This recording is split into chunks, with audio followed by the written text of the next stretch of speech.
কি কখনো ভেবেছো জীবনের যদি কোনো উদ্দেশ্য না থাকে, যদি সব দৌড়, সব চেষ্টা এবং সব লক্ষ্য একসাথে অমূলক হয়ে যায়, শুনে কি একটু অবাক লাগছে নাকি একটু হালকা লাগছে? ছোটবেলা থেকেই আমাদেরকে শেখানো হয় জীবনের একটি লক্ষ্য থাকতে হবে, ভালো পড়াশোনা করতে হবে, ভালো চাকরি করতে হবে, ভালো উপার্জন করতে হবে এবং প্রচুর সম্মান অর্জন করতে হবে। কিন্তু কেউ তোমাকে এটা বলবে না এই সবের শেষ কোথায়। তুমি একটি লক্ষ্য পূর্ণ করলে আবার একটি লক্ষ্য, তারপর আবার একটি লক্ষ্য, এর কোনো শেষ নেই। ঠিক এইখানেই ওশো বলেছেন, জীবন কোনো গ্রন্থব্য নয়, জীবন হলো প্রবাহ, যেটি নিরন্তর বয়ে চলেছে। ভাবো তো, একটি ফুল কেন ফোটে? তার উদ্দেশ্য কি? সে ফোটে কারণ সে ফুটতে চায়, সে সুগন্ধ ছড়াতে চায়, কারণ এটাই তার স্বভাব। তেমনি জীবনের কোনো উদ্দেশ্য নেই, জীবন হলো বাঁচার জন্য। আমরা যখনই জীবনের লক্ষ্যের কথা বলি, তখনই আমরা ভবিষ্যতের পেছনে ছুটতে শুরু করি, আর সেই দৌড়ে হারিয়ে যায় আমাদের বর্তমান। তুমি খাচ্ছ কিন্তু স্বাদ উপভোগ করছো না, ঠিক তেমন ভাবেই তুমি বাঁচছো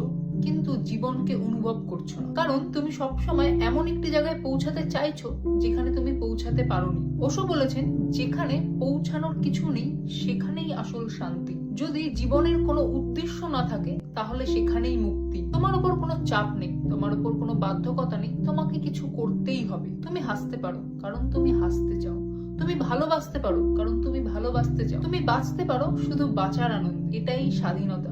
তাই হয়তো জীবনের কোনো লক্ষ্য নেই, আর এটাই হলো জীবনের সবথেকে বড় উপহার। কারণ উদ্দেশ্য না থাকলে প্রতিটি মুহূর্ত উদ্দেশ্য হয়ে যায়, প্রতিটি নিঃশ্বাস, প্রতিটি অনুভূতি, প্রতিটি ছোট ছোট আনন্দ অর্থপূর্ণ হয়ে যায়। তাই দৌড় বন্ধ করো, একটু থামো, একটু বাঁচো। কারণ জীবন কোনো প্রশ্ন নয় যার উত্তর তুমি খুঁজছো, বরং জীবন নিজেই একটি অভিজ্ঞতা যেটা উপভোগ করতে হয়।